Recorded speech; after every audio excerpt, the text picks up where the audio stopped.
ಮತ್ತು ವಿಶೇಷವಾಗಿ ನಮ್ಮ ಮುಖ್ಯಮಂತ್ರಿಗಳು, ನಮ್ಮ ಉಪಮುಖ್ಯಮಂತ್ರಿಗಳು, ಚುನಾವಣೆ ಆಯೋಗ ಇವತ್ತು ನಮ್ಮ ರಾಜ್ಯದಲ್ಲಿ ನಾವು ನಿಷೇಧ ಮಾಡಿದ್ವಿ. ಏನು EVM ನಿಷೇಧ ಮಾಡಿದ್ವಿ. ಈಗ ನಾವು ಬ್ಯಾಲೆಟ್ ಪೇಪರ್ ಬರ್ತಾವೆ. ಮುಂದಿನ ಬರುವ ಚುನಾವಣೆ ಎಲ್ಲರಿಗೂ ಬ್ಯಾಲೆಟ್ ಪೇಪರ್ ಮತ್ತೆ ಹೆಂಗಿರ್ತಲ್ಲ ಸಿಕ್ಕಂತ ಒಂದು ಒತ್ತುದು ಅಂತ ಈ ಟೊಯ್ ಅನ್ನೋದವ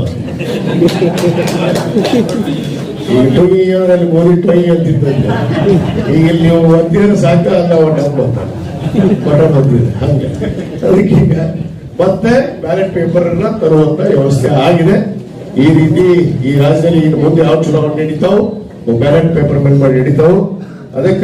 ಅದಕ್ಕೆಲ್ಲ ತಾವು ಸಕಲ ತಯಾರಿಯನ್ನ ಮಾಡ್ಕೋಬೇಕು ಅನ್ನೋ ಮಾತನ್ನು ಕೂಡ ಈ ಸಂದರ್ಭದಲ್ಲಿ ಹೇಳಿ, ಇವತ್ತೇನು ಮುಖ್ಯವಾಗಿ ಈ ಒಂದು ಬೂತ್ ಏಜೆಂಟರ ಒಂದು ಸಭೆ ಯಾರ್ಯಾರು ಇವತ್ತೇ ಫೋಟೋ ಕೊಟ್ಬಿಡ್ರಿ.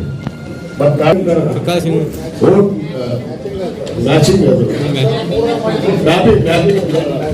ಹೆಸರು ಮ್ಯಾಪಿಂಗ್ ಇಟ್ಟಾರ ಅಂದ್ರೆ ಪರಿಷ್ಕರಣೆ ಹಿಂದೆ ಇತ್ತು ಇಲ್ಲ ಅದೇ SIR ಹತ್ರನೇ ಹೇಳೋದೇ ಅದೇ ಸೇಮ್ ಮ್ಯಾಪಿಂಗ್ ಅಂತಾರ.